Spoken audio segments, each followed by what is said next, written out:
Magandang araw sa inyong lahat. Ito na naman po ang inyong Spokes ng Bayan, Harry Roque, para sa Updates from The Hague number 3.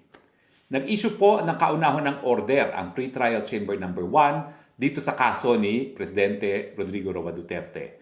Dito sa order neto, inutusan ng ating hukuman na ilabas ng prosekusyon ang lahat ng ebidensya laban kay dating Presidente Duterte.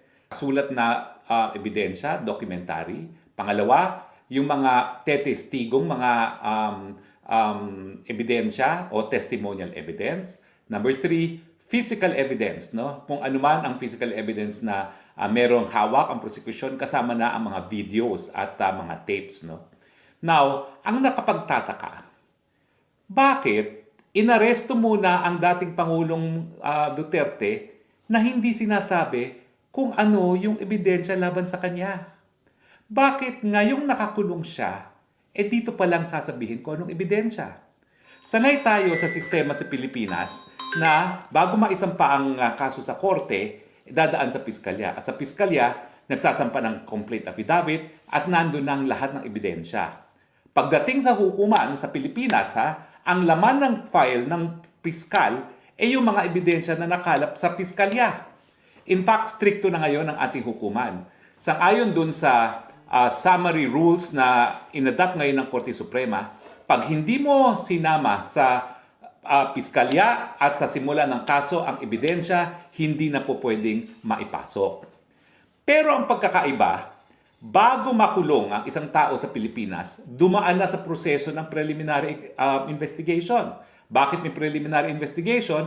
Para nga malaman kung merong ebidensya na merong krimen na nagawa at yung tao na nasasakdal ang posibleng gumawa ng krimen na yan. Dahil kung wala namang ebidensya laban sa taong yan, bakit mag-aaksaya ng panahon at ng resources ng gobyerno sa paglilitis? Pero dito sa ICC, kakaiba ang proseso. Huli ka muna, kulong ka muna, bago mo malalaman ang ebidensya laban sa iyo. Tama ba yun? Ang problema, meron bang kahit sinong tao na puti na galing sa developed world na nasasakdal sa ICC? Wala. Kinasuhan nga si Netanyahu, kinasuhan nga si Putin, pero mahuhuli ba nila? Imposible. Ang mahuhuli lang ng mga dayuhang karamihan na puti, at ito naman talagang ICC ay kagagawa ng mga Europeans, ay mga itim at mga kayumanggi. Para bagang kapag ikaw ay itim at kayumanggi, huli ka muna, tsaka mo na malalaman ang ebidensya na sa tingin ko ay hindi patas. Dahil kahit saan tayo makarating sa daigdig neto, napaka-importante ng kalayaan bilang isang karapatang pantao. Hindi dapat yan napagkait sa ating dating Presidente Rodrigo Roa Duterte nang hindi man lang yan nalalaman kung anong ebidensya laban sa kanya. Pero ganyan po talaga ang sistema. Ang sabi naman ni Presidente Duterte, nais muna niyang mamatay bago siya husgahan ng mga dayuhang mga mahistrado. At nakikita natin dito sa proceedings ng ICC, basta ikaw ay Pilipino or itim, kulong ka muna. Wala kaming pakialam, miski hindi mo pa alam at hindi mo pa nakikita ang ebidensya laban sa iyo. At saka tignan niyo po pumasok sa kulungan ang dating Presidente May 12. Ang tinakdang panahon para dun sa tinatawag na confirmation of charges, September 25. Tama ba yan? Na sa 6 na buwan, nakakulong na yung tao, hindi pa tayo sigurado kung meron kang probable cause laban sa kanya?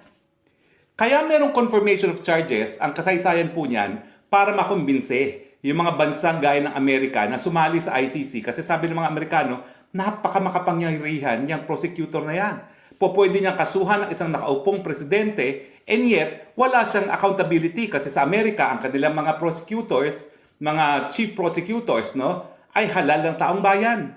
Sino si prosecutor ng ICC na pwede mapakulong sa mga nakaupong presidente? Wala namang naghalal sa kanya. Now, para makonvince sa mga Amerikano, may pre-trial chamber na binuo at kasama dyan sa pre-trial chamber yung confirmation of charges. Dyan palang malalaman kung merong probable cause. Kasi yung warrant of arrest na-issue lang ng reasonable basis. Magkaiba po yung reasonable basis. Kumbaga, Ito ang reason, sa civil cases, preponderance of evidence. Ito, para for purposes of warrant of arrest sa ICC, reasonable grounds. Ito, probable cause, confirmation of charges. Ito, guilt beyond reasonable doubt ang pinakamataas. Pwede ba yun? Nakulong ka na lang 6 months, kapag sinabi pa lang walang probable cause, paano mo maibabalik yung 6 na buwan na nawala sa buhay ni Presidente Rodrigo Roa Duterte? Huwag naman po sana mangyari, Panginoon. Kung may mangyari sa pagkatao ni Presidente doon sa 6 na buwan na yon, na hindi pa man sigurado kung merong probable cause dahil yung confirmation charges, ang initial hearing 6 na buwan pagkatapos sa kanyang pagkakaaresto. Hindi pa tayo sigurado kung ganong katagal yung proseso ng confirmation of charges, ha? So pwede na kung ang confirmation charges is 6 na buwan na rin, mantakin nyo 1 taon, tapos i-release dahil walang probable cause. Paano mo ibababalik yung nawalang 1 taon ng isang nasasakdal sa ICC? Alam niyo po, bagamat ang ICC ay nais magbigay ng katarungan sa mga biktima ng mga pinakakrumal-dumal na krimen sa buong daigdig, ang intensyon naman ng mga bansa ay ang kanilang mga lokal na hukuman muna ang dapat maglitis ng mga kasong ito. Nakareserba lang talaga ang ICC dun sa mga lugar na walang gumaganang gobyerno at walang hukuman, o di naman kaya may mga batas na nagbibigay ng impunity or immunity sa ilang mga tao. At yung mga bansa gaya ng Thailand na mayroong monarchy, talaga namang hindi po pwedeng kasuhan ang hari kahit ano mangyari. Pintasan mo nga lang ang hari, makukulong ka na dyan. Paano mo pa mapapakulong ang hari mismo? Pero ang importante dyan is, bagamat naniniwala tayo na dapat talaga pag walang gumaganang hukuman, mapananagot pa rin yung gagawa ng pinakakarumal-dumal na mga krimen laban sa buong daigdig, importante naman na yung karapatan ng mga nasasakdal, yung mga nakadetene, ay respetuhin. No person shall be deprived of life, liberty, and property without due process of law. Buong daigdig rin respeto yan. Pero bakit ikukulong ka muna? 6 months later, malalaman mo kung ano ang ebidensya. Tama ba yan? Hindi. Dahil yung 6 months sa pinagkait mo ang kanyang kalayaan, that is deprivation of due process. Dahil nakulong mo na siya, nawala ang kalayaan niya sa 6 na buwan, and yet hindi niya alam kung anong basihan ng kanyang pagkakakulong. At ang masakit pa, mga taong may kulay lamang ang linilitis ng ICC. Walang puti po na nalilitis sa ICC. Tayong mga may kulay lang ang pinagkakait ng karapatan ng kalayaan bago pa malaman kung anong ebidensya. Kayo na po maghusga. Tama ba ho na pinagkait na ng kalayaan, kinidnap na ang ating presidente bago pa niya malaman ang ebidensya laban sa kanya? Alam ko po ang aking kasagutan.